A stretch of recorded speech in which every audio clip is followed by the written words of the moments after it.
Жил-да был старик без старухи. Была она у него, старуха-то, давненько уже, смышленая, всякими премудростями увлекалась, в уме складывала, вычитала, да урановую руду таскала. И как-то вот однажды, ни с того ни с сего, позеленела, да и померла. Запечалился дед, закручинился. И захотел мечту себе придумать, и все непременно ее исполнить. Покумекал еще пару циклов и решил в путешествие отправиться. По воде. Тут, как вы и сами подметить смогли, ничего окромя воды-то и нету. Была маска у него кислородная. Наденет он ее. Нырнет на глубину. И что надо, со дна подымет. Так и построил он свое суденышко. И назвал в честь старухи своей Развалюха.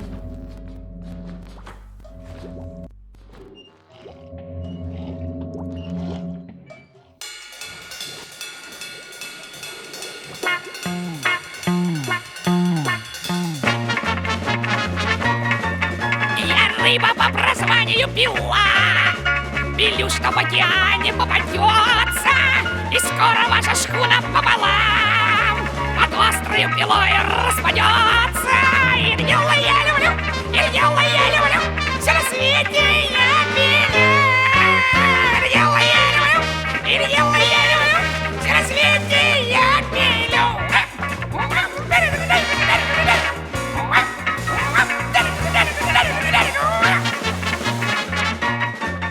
И я с детства все пилила, что могла. Призвание видно у меня такое. Пилою моя мамочка была, и бабушка моя была пилою. Это дело я люблю, это дело я люблю, и все на свете я пилю. Это дело я люблю, это дело я люблю, все на свете я пилю.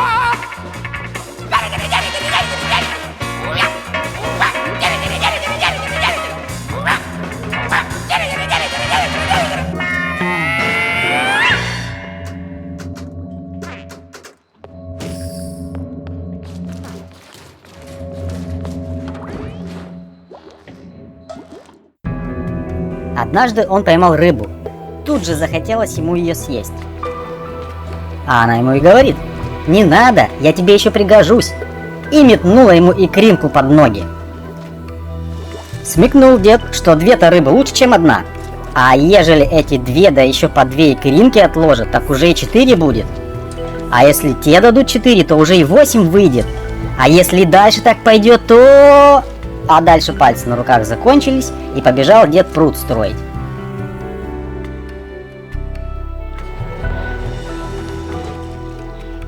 Построил.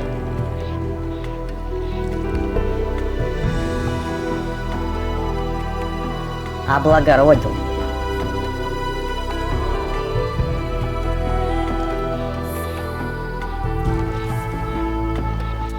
И запустил туда рыбеху свою говорящую.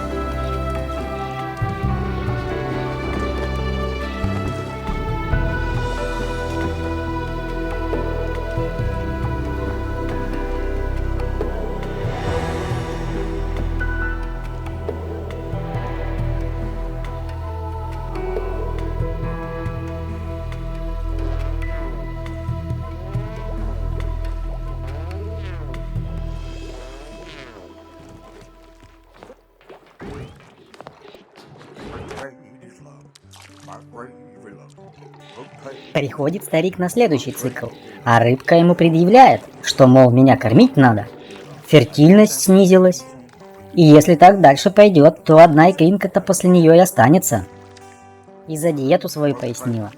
Предпочитает она водоросли жевать. Ну а на безрыбье и разными семенами обойдется. Подумал старик недолго и построил кормушку. И натаскал семена.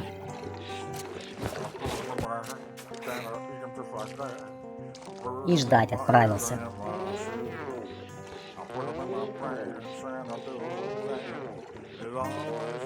На следующий цикл старик снова появился у пруда, чтобы узнать, как обстоят дела. А рыбка начала свои наставления раздавать. Чтобы мальки вылуплялись побыстрее, нужно построить для них колыбельки. Старик задумчиво почесал свой затылок, понапрягал свою извилину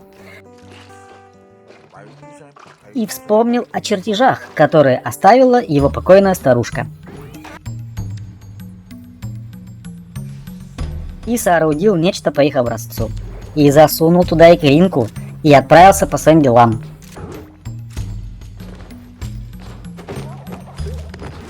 А колыбельные дела поручил неведомой зверушке.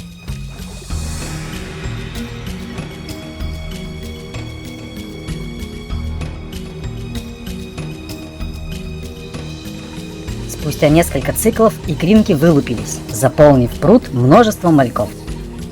Однако рыбка не была в восторге от такого развития событий и снова обратилась к старику с просьбой.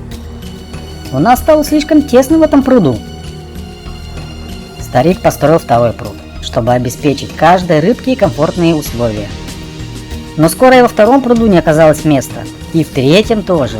И задумал уж было старик четвертый построить, но вдруг его охватило желание вкусно поесть. И во время строительства четвертого пруда старик решил учесть и свои потребности. И стали они жить-поживать, да добра наживать. И вот рыбки настолько обильно размножились, что старику уже не хватало времени, чтобы съесть весь приготовленный омлет и филе за один день. Желудок его, как и все холодильники вокруг, были полны до отказа. А рыбы продолжали плодиться, не зная устали. И вот однажды, разглядывая на досуге ночное небо, заприметил старик планетоид по соседству. И именно тогда в его уме зародилась идея отправлять что-то из своих запасов в качестве подарка местным обитателям. Ведь добро в конце концов не должно пропадать. С тех пор он придерживается такой традиции. Каждые 365 циклов, когда планетоиды сближаются и в его телескопе становится все отчетливо видно, наблюдает он за тем, как ведут себя его обитатели. Ставят ли лайки под видео, какие комментарии оставляют, и в зависимости от этого отправляет он дары. Так что зажигайте маяки, и кто знает, и к вам могут прилететь подарки от доброго деда.